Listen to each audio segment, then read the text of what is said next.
George Kurien की गिनती Kerala BJP के सीनियर लीडर्स में होती है।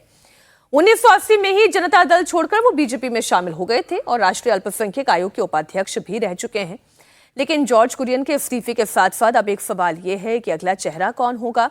और इसी तरीके से अगर रवनीत बिट्टू की भी बात की जाए तो उनका भी कार्यकाल अब खत्म होने पर आ रहा है। तो अभी क्या मंत्रिमंडल का भी विस्तार के तौर पर अब हम इसे देख रहे हैं? नहीं, देखिए वो बहुत समय से बिहार चुनाव के समय से ही चल रही कि विस्तार होगा, तो ये होना लग रहा है कि होना चाहिए, चूंकि 2019 के बाद 2023 में प्रधानमंत्री ने विस्तार किया था, तो उनका एक तरीका है कि बीच में वो करते हैं। तो चूंकि पंजाब का चुनाव है और हमेशा से ये एक पैटर्न रहा है कि मिनिस्टरियल लेवल पे आप उस स्टेट को थोड़ा इंपॉर्टेंस देते हैं। तो कुरियन जी तो इनका परसों राज्यसभा का टर्म खत्म हो गया है केरला से, पार्टी ने इन्हें दोबारा नॉमिनेट नहीं किया है, उम्र भी हो गई है, लेकिन अभी है कि रवनीत सिंह बिट्टू हो। हालांकि बिट्टू ये भी कह रहे हैं कि वो पंजाब की राजनीति में, प्रदेश की राजनीति में ज़्यादा समय देंगे। तो कहीं ना कहीं पंजाब से कोई हो सकता है, उनका भी नाम हो सकता है कि उनको मंत्री पद का भार मिले, लेकिन वो साथ ही साथ पंजाब की राजनीति में सक्रिय रहें। इसके अलावा देखिए अभी और भी जगह मिनिस्टेरियल चेंज हो सकते हैं, उत्तराखंड है, यूपी है और बाकी बंगाल भी है। कैसा विस्तार देख रहे हैं आप शांतनु जी?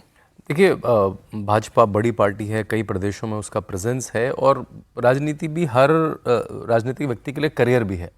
वो पहले पदाधिकारी बनता है, फिर एमएलए एमपी बनता है, मिनिस्टर एक तरह से minister, chief minister, prime minister उसका एक पीक है। तो आपको पार्टी में सबको अकोमोडेट भी करना पड़ता है, सबको एक्सपीरियंस भी देना पड़ता है कि हर व्यक्ति मंत्री बने, जिससे जब उससे बड़ा तो आपको रोटेट करना ही पड़ता है। तो एक नेचुरल, एक ऑर्गेनाइजेशन की तरह देखिए उसको, एक नेचुरल प्रोग्रेशन भी है कि इतनी बड़ी पार्टी में सबको अकोमोडेट नहीं कर सकते। पंजाब का चुनाव आने वाला है। हाँ, बल्कि पंजाब ने इस समय मिलकर से 5+2 7 चुनाव है अगले साल। जो 5 स्टार्टिंग में है करीब फरवरी के आसपास और 2 और हैं।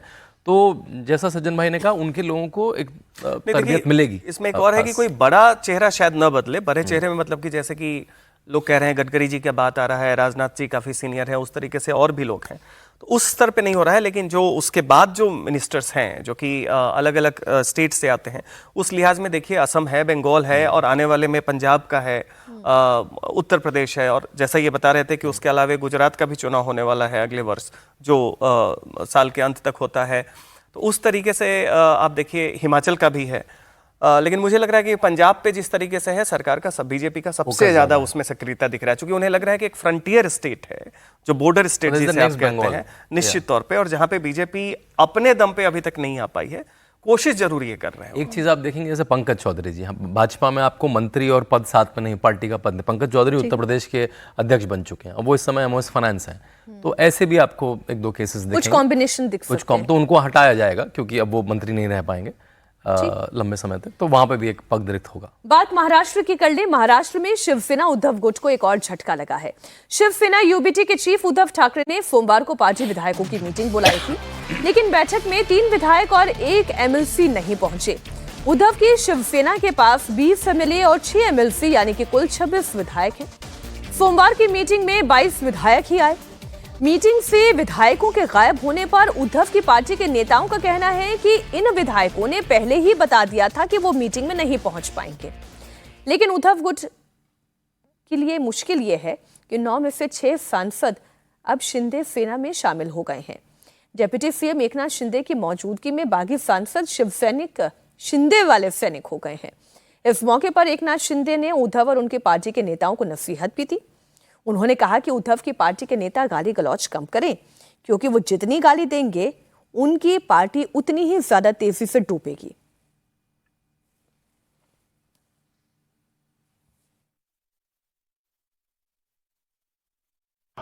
ऑपरेशन टाइगर सक्सेस 2022 में पहले ऑपरेशन हुआ था। 2022 के बाद 40 एमएलए शुरुआत में थे। आज हमारे 6 खासदार साथ में आए हैं। ये जो लोग कहते हैं, आरोप लगाते हैं, ये स्वार्थ के लिए गए, इनके लिए गए, उसके लिए गए, कई लोग तरह तरह की बातें करते हैं। अभी जब उनके पास थे तो सब अच्छे थे, मैं भी था, अच्छा था। मैं जब बाला साहब ठाकरे जी के विचार को आगे बढ़ाने के लिए गया तो बुरा हो गया। अभी ये सब लोग क्यों जा रहे हैं? इसका आत्मचिंतन, आत्म परीक्षण करना चाहिए। सुबह गाली देते हैं और शाम को बोलते हैं अच्छे अच्छे। ये भी करके देखा उन्होंने। तो मतलब यह है कि अभी पूरी पिक्चर आनी बाकी है। अभी सांसद टूटे हैं, विधायक भी टूटने बाकी हैं, क्योंकि 3 विधायक और 1 एमएलसी नदारद रहे। सवाल यह है शांतनु जी, ये जो 3 विधायक और 1 एमएलसी गायब हैं, सूचना उन्होंने भले ही पहले दे दी हो, लेकिन सच्चाई तो यह है कि वो जो मीटिंग बुलाई गई थी सांसदों की भी, उसमें भी वो वीडियो कॉन्फ्रेंसिंग से जुड़े थे। और देखिए, महाराष्ट्र में इतनी अच्छी सड़कें हैं, इतना यातायात का साधन है कि बड़े आराम से आ सकते हैं मुंबई मिलने। तो वो तो सुनने से पता लगता है बहाना।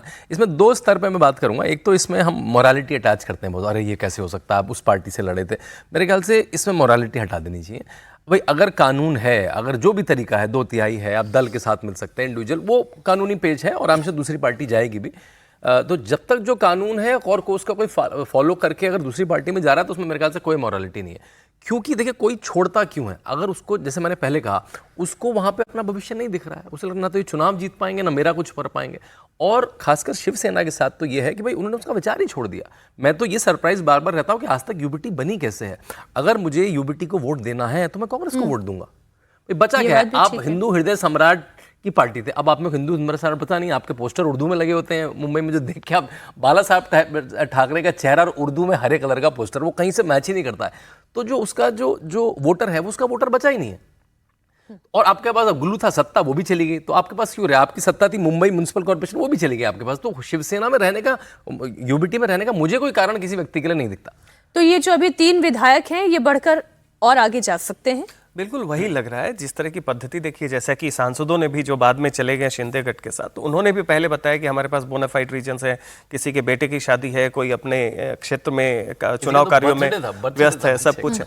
बट यहाँ पे एक चीज सबसे बड़ी बात जो अभी शांतनु जी कह रहे हैं कि प्रासंगिकता क्या है शिवसेना ओबीटी की, उद्धव ठाकरे की, क्यों लोग उसके पास जाए? क्या जनता में आपका अपील है? क्या आप में एक करिश्माई व्यक्तित्व है?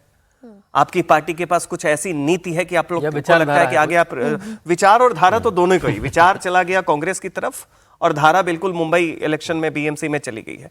तो वैसी स्थिति में ये बिल्कुल सही बात है कि ये कहना कि ये नैतिक रूप से गलत है, ठीक है, अपनी जगह नहीं होना चाहिए। लेकिन बहस है कि अगर कोई विधायक है, अगर कोई उसे अपना भविष्य देखना है तो अपनी प्रासंगिकता ढूंढेगा। आपके पास ना तो नेतृत्व है, ना पार्टी है, ना देवेंद्र विचार है। फडणवीस कह रहे थे कि ऑपरेशन हो गया है, और अभी एकनाथ शिंदे को भी हमने सुना कि ऑपरेशन टाइगर सक्सेसफुल। तो लेकिन अभी तो लग रहा है कि ऑपरेशन खत्म नहीं हुआ है। नहीं, अभी अमित शाह ने, देवेंद्र फडणवीस ने, एकनाथ शिंदे ने, सबने अब ये कह दिया कि अब कोई विभाजित शिवसेना नहीं है, शिवसेना एक ही है। वो एक शिवसेना कौन है? एकनाथ शिंदे। अब उनका यह है कि उद्धव ठाकरे चूंकि बाला साहब ठाकरे के हैं, तो कुछ एक कोर ग्रुप छोटा सा होता है जिसकी सिंपैथी होती है। वो ज्यादातर आपका एजिंग, मुंबई में जाए जो शिवसेना के शाखा है, उसमें वो लोग हैं जो बाला साहब को देखे हैं, जिन जो अभी 70 के 80 के वो हैं, वो अभी भी भावनात्मक ग्रुप, जो नई युवा पीढ़ी है किसी भी वर्ग का, उसमें आप देखें वो व्यवहारिक भी है और वो ये भी वो आदित्य ठाकरे के साथ भी नहीं। और बिट्रेयल की बात है तो उद्धव ठाकरे ने बिट्रेयल किया था जब 2019 में सबसे पुराना अलायंस बीजेपी के साथ था, आप छोड़ के कांग्रेस के साथ चले गए और उसके बाद आप अपने पूरा विचार ही बदल लिए, हिंदुत्व को छोड़ के आप धर्मनिरपेक्षता। जो आप लोगों की चर्चा से समझ में आ रहा है कि अब असली नकली शिवसेना की तो कोई बात ही नहीं रह गई, ये केवल शिंदे शिवसेना है। अब देखना यह है कि उद्धव ठाकरे के कितने विधायक भी टूटकर अब वहां पर चले जाते हैं।